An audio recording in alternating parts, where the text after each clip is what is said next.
coach, there's two kinds of coaches. Those that have been fired and those that are waiting to get fired. And that's going to happen to everybody at some point in time. And you just, you can't take it personally, but you got to get up instead of pointing fingers, you got to get up off your butt and find another job, support your family with.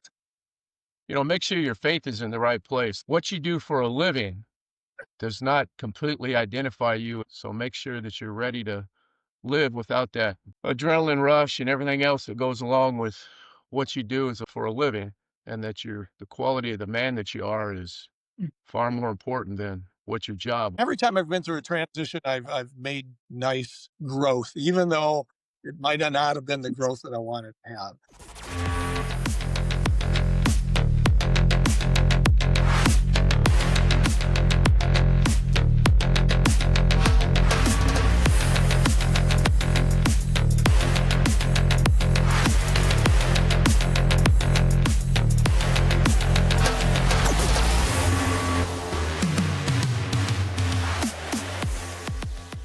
We're so very fortunate to have three phenomenal partners of the podcast. Play, Rock Daisy, and Output are all companies that I've worked with for many years and fully endorse. Make sure that you support them when you can, or let them know when you see them how much you appreciate them being part of this podcast. Hey guys, welcome back to the CEO Strength Coach podcast. I'm your host, Ron McKeefery, and I am joined by legends, guys that every one of these guys did not hire me when I reached out to them for jobs early in my career, but now they're the best of the best. They are the guys that I looked up to, still do, and I've just navigated this profession with credibility, with expertise, with all the things that we all strive to do. And so I got Rick Huegli with me. Rick's, out of the two of us, he's the only one with a national championship from the University of Washington, since we freaking stumbled on that one. But he's a stud. Known him for a long time. I got Jeff Hurd. Jeff's been, NFL, college. He's done a little bit of everything as well, but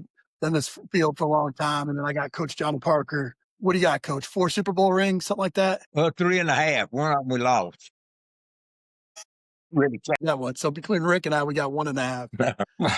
Right. Guys, I really appreciate you being on this and doing this. Thanks for having us. I want to open up this round table. What I want to do with this, as I mentioned a little bit off camera, is I want you guys to put yourselves back in the shoes of where you were at 25 years old, 30 years old, full of piss and vinegar, attacking this profession with all the goals, all the ambition, all the youth, but knowing what you know now and going back and being like, hey, look, like, listen for a second, you should be doing this instead. So, when you guys were first starting out, what were some of the critical moves that kind of set you up for longevity in this profession? And Johnny, we'll start with you. Well, if you have the opportunity at your place of employment to have a 401k or 403b, max out. There are no excuses for not doing it. And then you need to save about 10% of your salary or your take home on top of that for emergencies. So will you have to give up some things to save that much money? You're darn right. You sure will. But 10 years from now, you wouldn't remember the things that you had to give up to do this. So also one other thing, and I'm living proof of this, get a long-term health care policy. Do that. I paid over these about 15 years, I paid something like $30,000. The first year I used it, which was 3 years ago, it paid $80,000 expenses. And I don't pay a cent for living in an assisted living home. So that has been a godsend to me. So, and the younger you get that long-term health care policy, the lower your premiums will be. So that's non-negotiable. Yeah. Rick, what do you think? Well, as a young coach, when I got into coaching, I was always concerned, how do I make it to the finish line? My first direction was, what do you want to be? I want to be a coach. And I thought I was going down the football coaching path. I needed to earn a living and make it work for me. So I thought, well, I got to be a teacher. I got to get a degree and because that can always be a fallback for me. And in the end of my career, that kind of proved to be true. But I've often been asked by young people, I want to get in this field. Well, man, if you like being a strength coach, school's a good place to start is within the school. And if you're good enough and the right kind of opportunity comes along, you can you can you can grow into the higher levels of coaching. But I think we all know that this ride changes along the pathway of our career. And so but I was very much interested in how do I stay in the field and get to the finish line doing it. Yeah, those are two good things. I mean, I want to come back to finances and developing technical skills. I think those are two things that are super important. But Jeff, what do you think about like you're living proof of what most people want to do in this field, right? They want to have success everywhere they've been. They want to make it to the NFL or the highest level. How do you kind of set yourself up when you're young to be able to accomplish those goals professionally? Well, I think once you make that decision that that's where you want to end up, there's some things you might have to do as far as sacrificing to get there. And I know the field is growing and there's so many, it's saturated way more than it was back then. But I made a decision to go be an intern, in the early in the NFL. And before that, I was working training camps on my what time I did have off in the summers. I'd go work for 3 hots at a cot at training camps. And then when an intern offer came available, everybody thought I was crazy. I left to go for $600 a month and no benefits, left a full-time job at Western Michigan, and did that for 2 years, threw bags at the airport at night, working extra shifts at the airport, worked for a moving company on the weekends just to try to make ends meet because we didn't have any insurance. And we actually had one of our kids during that time period. But sometimes you just gotta roll the dice and pray that it's in God's will that you get there. And then you do everything you can to try to get there. And, luckily we were blessed enough that it worked out. We ran out of money after the second year. I had pulled about everything out of my TIA craft that I could to live on. And so I went back to college level at Tulsa. And then Jacksonville started their franchise, and Jerry Palmieri called me because he knew I'd at least been around the league a little bit and offered me the assistant job. So it ended up paying off, but there are some sacrifices that you have to make to get there, unless you follow a coach there from the college level. But I think the things that these guys hit on earlier are so important as far as make sure your finances are good, kind of have a fallback plan. And then the other thing I tell people too is make sure your faith is in the right place. Like what you do for a living does not completely identify you as a man. So make sure that you're ready to live without that adrenaline rush and everything else that goes along with what you do as a living for a living, and that the quality of the man that you are is far more important than what your job was. Absolutely. I think there's so much, with what you just said there, and I identify with it. I mean, I did, my wife and I, we packed up day after our wedding, got in a U-Haul, drove to Tampa for an undefinite. We didn't know where we were living. We didn't know where we were going to, what side job I was going to do to make money to be able to support us. We work with unpaid internship. But what I always tell people is you got to take calculated risk in this profession. And so, yes, that was going to, the risk from the money and living and all that. But I knew that line item in my resume by having the NFL by my name was going to help me for the long term. And I think you got to take those calculated risks. You mentioned the financial piece. Now, again, I wanted to come back to that.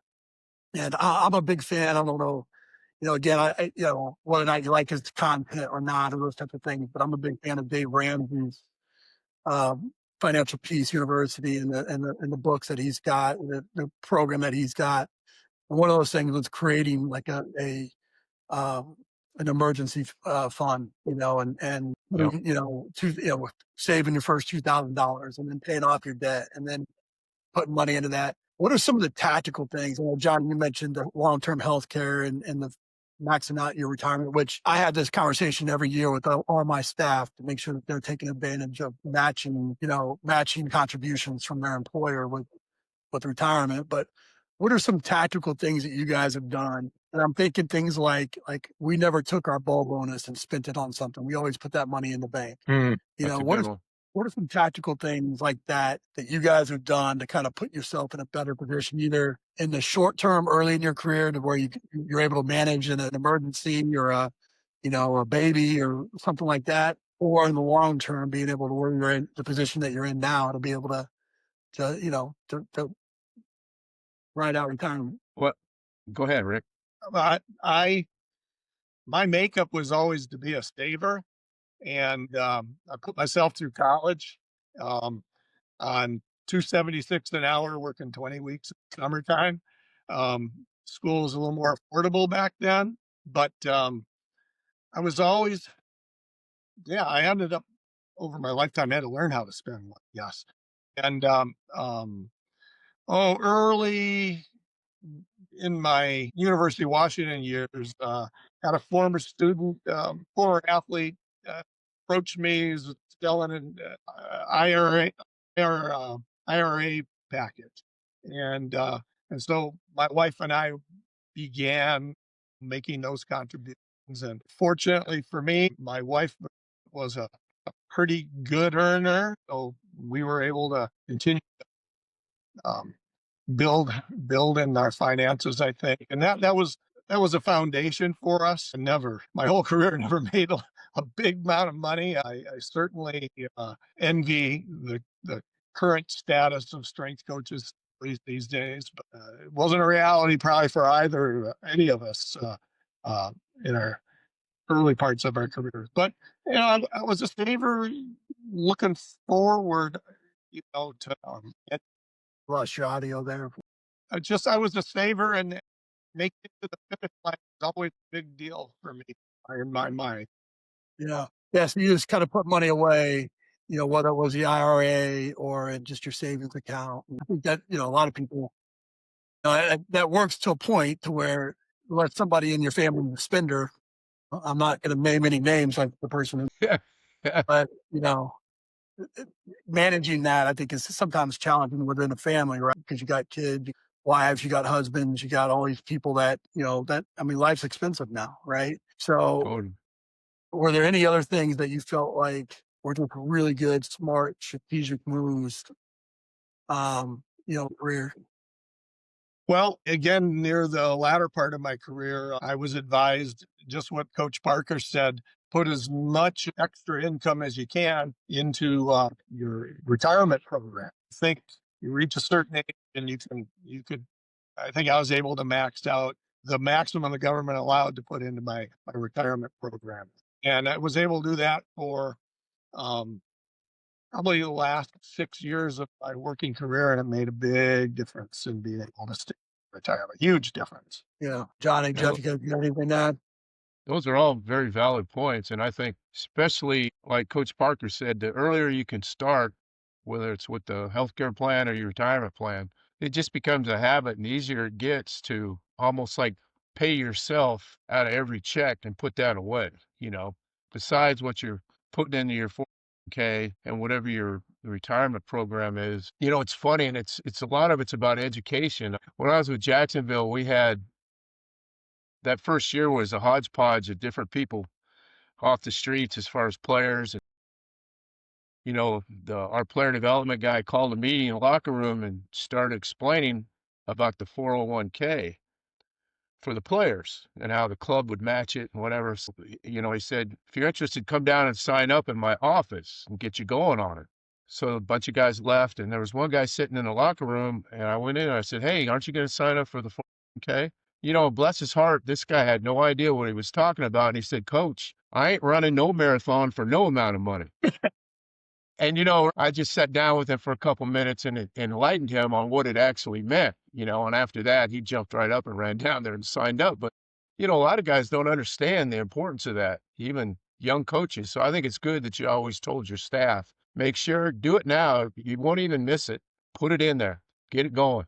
You'll be glad when you hit our age, Yeah, I think, two things that really stood out to me. I think going back to what Coach Parker said is, like, our health, everybody's health is going to diminish at some point, and making sure you got that shored up, because that's the quickest way to bankruptcy, is not have good medical care later in your life, right? And that puts the burden on your family and those types of things. So I think that's something.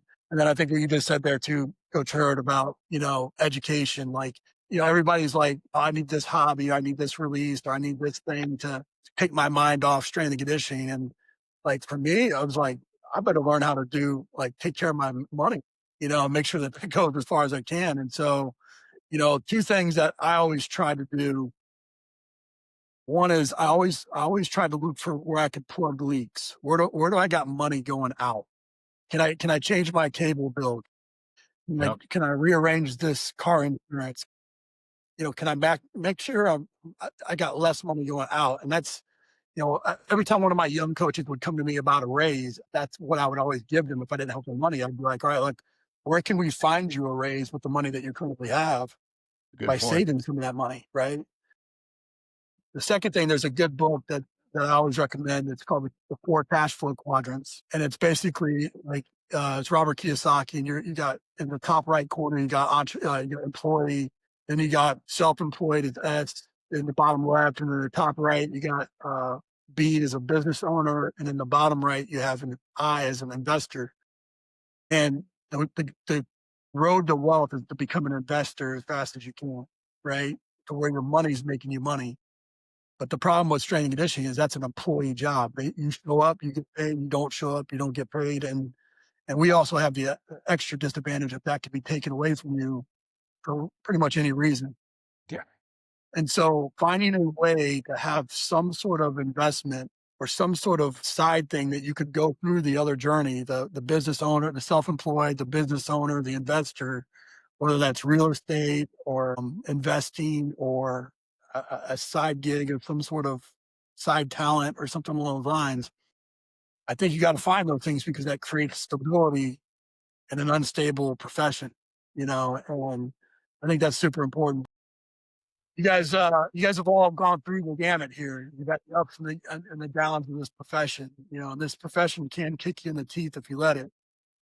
Coach Parker, what would you tell young coaches that are, they're maybe they haven't gone through their first firing yet, or they haven't gone through their first bad season yet, or, they haven't had the challenge of having a family and having to move their kids across the country or something along those lines. Like, but how do you prepare for those things? Well, Coach, one thing that I should have said earlier is don't let your 401k fool you. You're looking at your statement and you got, say, $1. Well, then you start taking it out. You ain't got $1. You got between 60 and maybe 70 cents because you hadn't paid taxes on it. Well, Uncle Sam is right there with his hand out as soon as you start taking it out. So just understand that your balance in your 401k will fool you. That's why. Good point. Money aside from that, either a Roth IRA or just regular, whatever kind of investment you want to make outside of a 401k where you pay the taxes up front.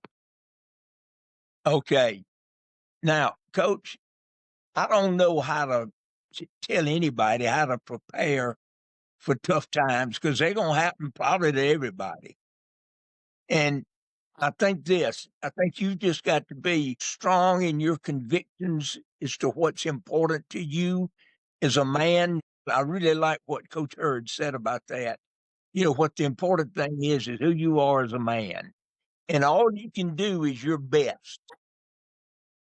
But that's not an excuse to say I did my best because, they don't pay you to do your best. That's what you're supposed to do. They pay you to win and help kids win. And the first coaching clinic I ever went to was in Jackson, Tennessee. Bill Battle had just been named the head coach at University of Tennessee, and his staff was down there trying to get some rapport with the coaches in West Tennessee. And I only remember one thing he said. He said, if your kids can be around you 3 or 4 years and not end up being a better person, then you're in the wrong profession. So you do your best. And I used to tell my players, your success is your own. Failure is mine. I accept full responsibility. If you give me everything you've got and it doesn't work, I take full responsibility for that. And if things don't work out there at that place, then hopefully there's another place that will want your services. But Coach, again, I don't know how to prepare or to tell somebody to prepare. You've just got to be strong in your beliefs. You need to have saved money. And coach, there's two kinds of coaches. Those that have been fired and those that are waiting to get fired.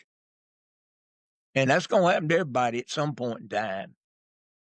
And you just, you can't take it personally, but you got to get up instead of pointing fingers, you got to get up off your butt and find another job, support your family with, whatever that is.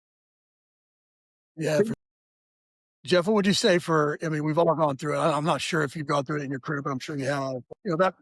When you have been fired or the state's been fired and, maybe you did a great job in the weight room and it just didn't work out. Or it was on the field or whatever. How do you navigate that mentally where, so much of what we as coaches identify, first it starts with not identifying yourself by wins and losses. So we're so wrapped up in what we do. It takes a certain bravado and a certain ego and a certain presence and confidence to do what we do. But that gets shook when also when you go through a fire and you go through a bad season or something. Like, how do you navigate that, get back up on the horse and almost like a DB, forget like that ever happened? It's like Coach Parker said, it's hard to give anybody a playbook or a blueprint to follow when that happens. But, it does boil down to, I think, having and I learned this from another coach, but you want to have an ego. It just needs to be a healthy ego. And that's what's important. I mean, it's like I always try to instill in my own kids and other athletes is you don't you just think less of you don't think less of yourself. You just think less about yourself. And if you give that kind of mentality to everybody around you, it kind of makes a pretty good team environment. It's like everybody is looking out for each other. And I think if you have that kind of network amongst other people in your profession, they realize you don't have an ulterior motive. It ain't just about you, and you got a better chance of getting rehired by somebody. So I think it's crucial that your job doesn't identify you as a man, that you just give it everything you got and understand that people judge you by your actions, not your intentions, and pound the pavement and get yourself another job, whether it's in the field or outside the field or, and just pray for guidance on what your next move is, and make sure your kids know that, it doesn't mean I did a bad job. We just didn't perform as a team. So, we got to move on and look for another opportunity. Like, what would you say to like the burnout piece in the field, right? Like there's going to come a time in this while you're doing that. So you're driving in at 4:00 in the morning or you're driving home at 9 or 10 o'clock at night. And you're like, why am I missing my kids' games? Why am I, I don't want to go hear this argument from my spouse right now about where I've been all day long, or, it's hard. Managing all the stuff that comes with doing this job and the burnout and the mental toll. I think, just one of the things I know about you and the conversations that we had, you've done a great job of being able to kind of keep yourself healthy mentally and physically throughout your career. Yeah. I went through a one day riding the train to Vancouver, looking out the window, beautiful summer day. And I'm going, man, there's people out there doing stuff. And this, and this, I was like, there's more out there, and so I got a little stale in my mind. And then I have to say the football season rolled around and I had a lot of optimism about our team and the excitement of being a part of a pretty good organization at the time kind of pulled me out of it. I've always kind of maintained at all levels of my career a professional attitude. So, I mean, I'm going to kind of back up a little bit to what Coach Hurd was saying. But, when I left the University of Washington, I kind of made a decision. I didn't want to move all over the country to have somebody who couldn't win 6 games get fired again. And so I made a real deliberate decision to stay in the Seattle area. And I needed a lot of humility because I was going to stay in the field. It was so much of my identity, but I picked up and every time I've been through a transition, I've made nice growth, even though it might not have been the growth that I wanted to have. And I wandered myself down the hill to a health club, and I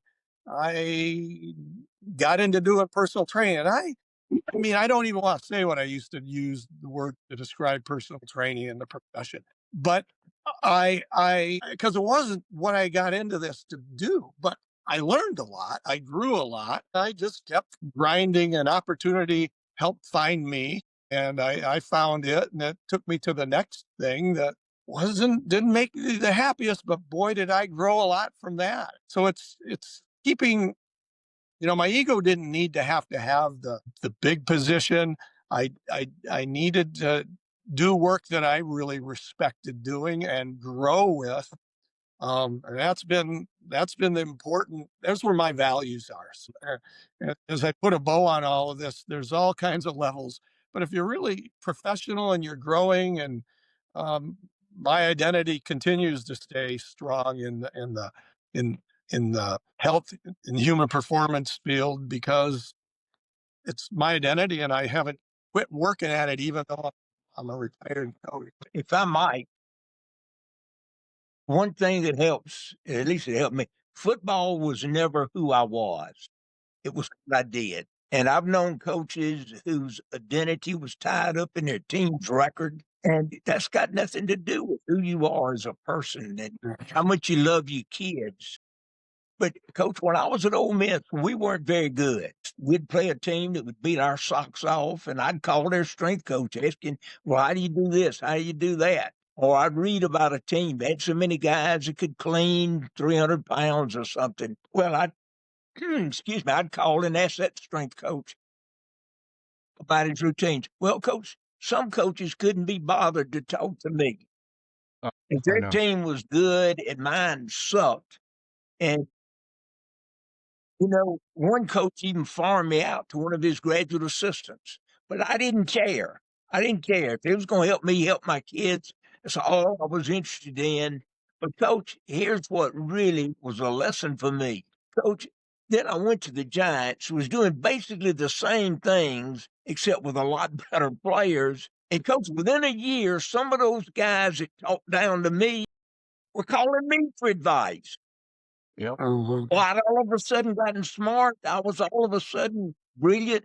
Heck no. Heck no. So you just can't get tied up in your team's record. And Coach, one other thing, I've had coaches tell me I didn't know about how their team had done or anything. And they would tell me, oh, yeah, we played so and so.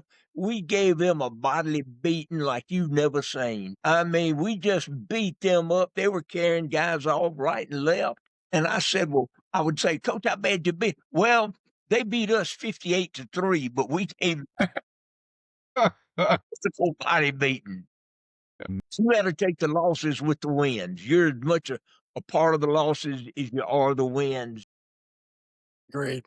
Well, I always felt as strength coaches, we got more credit than we deserved, and we got way more blame than we deserve too. So you're right, Coach. You got to take the wins with the losses, and I just know, like you said, being humble and I know you guys probably don't remember, but I called both y'all on the phone early in my career, and both of you spent gracious time with me, talking with me on the phone, and I just want both of you to know that meant a lot to me. It really did. You just knew what to do, and you took what I said and knew that was what not to do. No, that's not true. Well, I think, I've heard it this way before, and it really resonated with me was that our job, we got an incredible job, and our job as a strength coach at whatever team and all that, but that's not our vocation. Our vocation is helping people become the best person they can be, and if as long as that's what you really identify with, then you can do that at a health club. You can do that with your family. You can do that with your team. And bottom line is if your home team is not right, then whatever team you work with isn't going to be right either.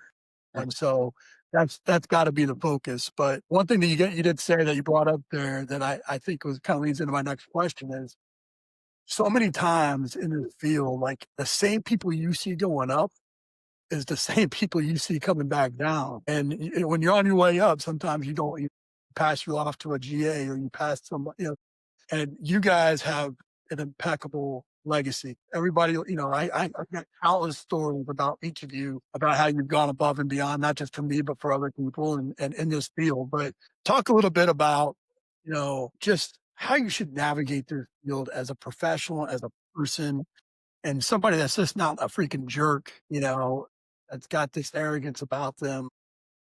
Because I promise you, like all four of us can pay, like, we're on the other side of that curve. Like, you're going to see us again, you know? I'll speak for myself. I was very fortunate in this field of strength and conditioning, and I never I was always a head strength coach. And I got into it when it was a brand new professional field. And here's this skinny looking track guy shows up at conferences and conventions. And I listened, and I wasn't a weightlifter. And so my persona wasn't in that aspect of ego. And with time and experience and the times allowed, I was with a coaching staff that had a lot of success, either in spite of me, maybe. I got to grow and I got to gain some confidence. One of the things I guess I was proud of being at the University of Washington is I never saw my position as a big deal. I never thought I was impressing anybody, and it kept me pretty grounded among my peers. And I I think I was also at a time where many of the coaches, certainly in the Pac-10 at the time, we shared everything. That we weren't selfish or protective. We were each other's best friends. Honestly, that kept egos pretty much in check. Yeah, Johnny, you got anything to add? Well, the only thing that I would say about that is I'm not a very good one to ask because I never had any desire to be a coach. Right. I just wanted to be a classroom teacher. Mhm. I had to make a decision. I wanted to be the best I could be.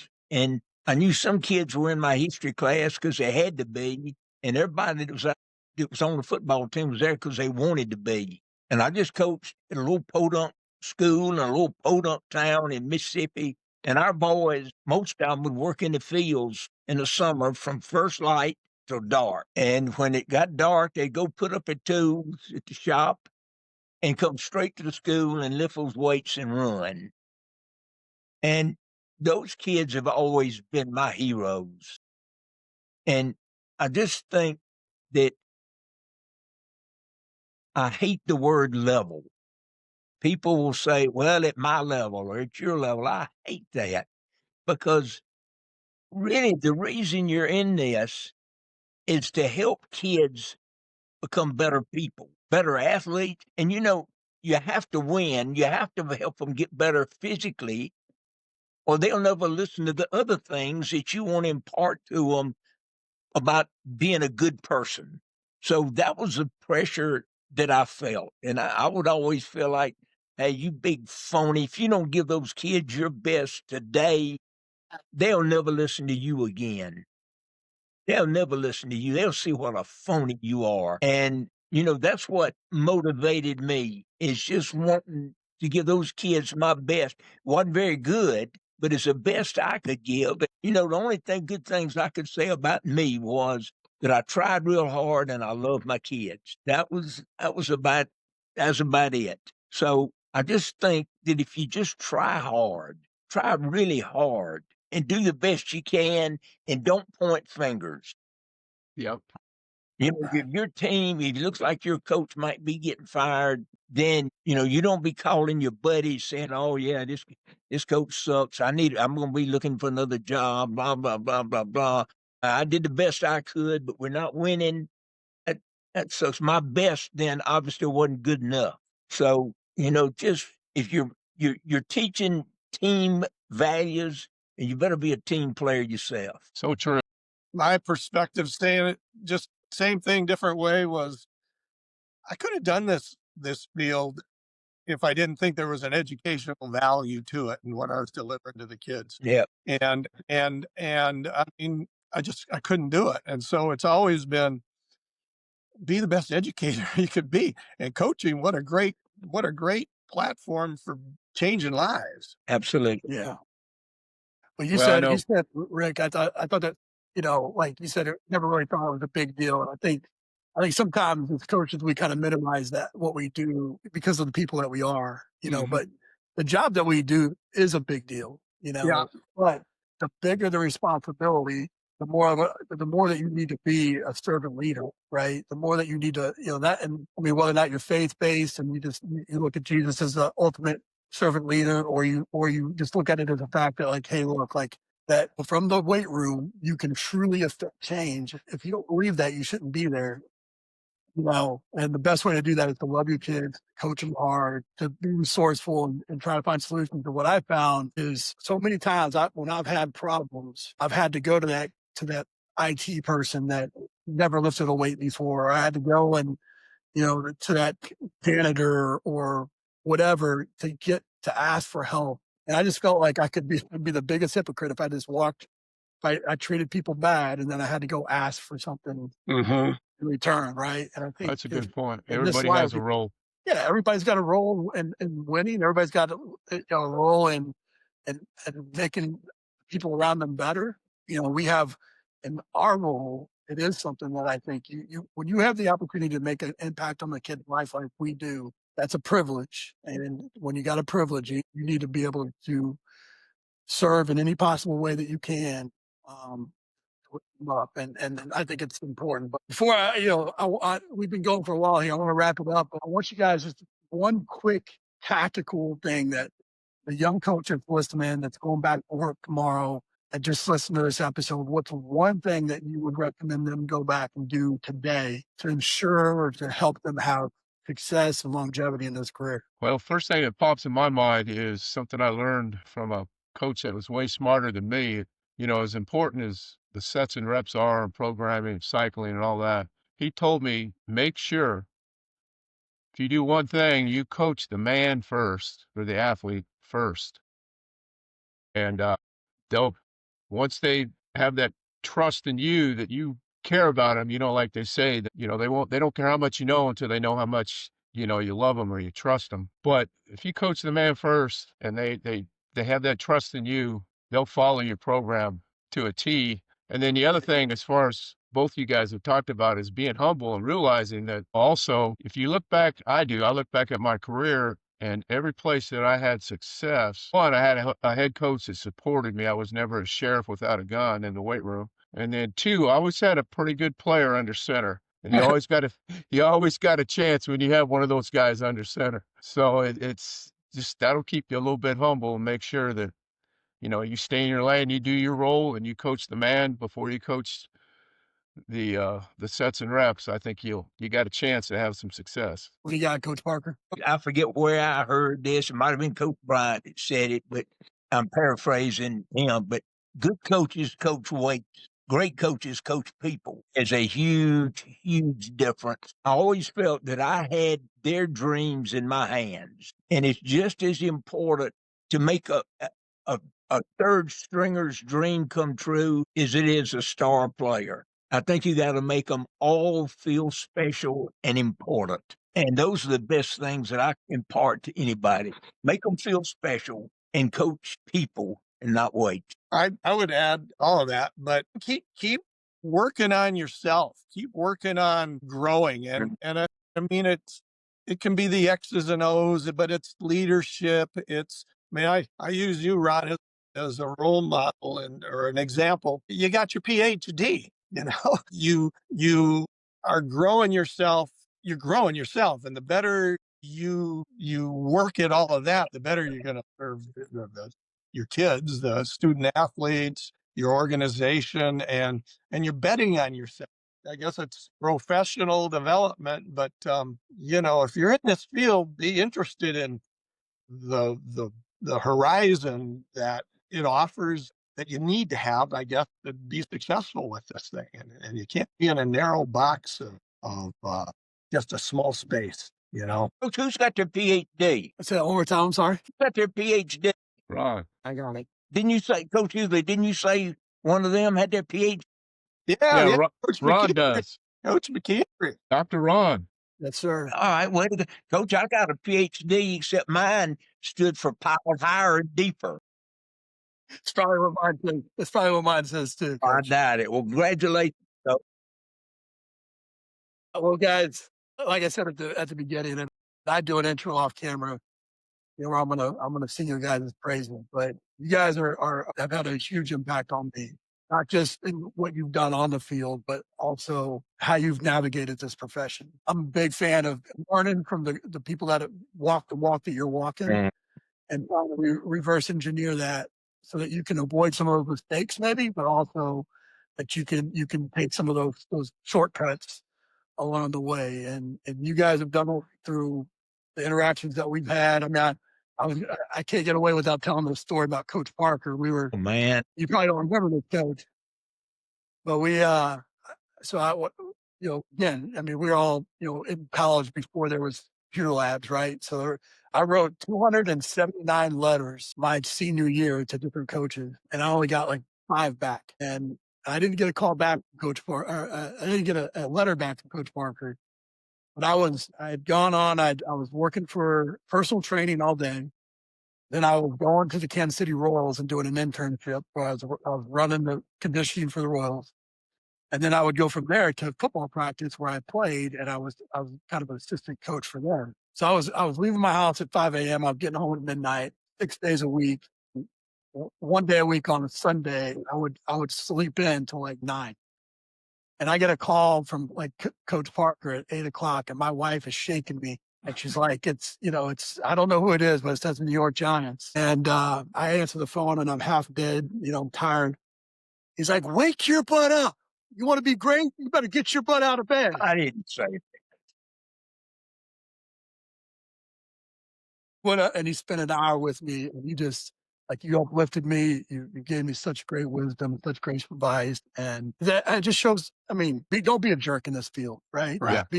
Be somebody that cares about people, that's willing to give back, to help somebody that's walking the road that you're walking, because you just don't know when that's going to come back, the other way around. But you guys have done that with such class and integrity and excellence. I appreciate you for being on this show, but more importantly, the way that you've lived your life and the way you've navigated this profession. So thank you for that. Thank you. Thanks for having us on, Ron.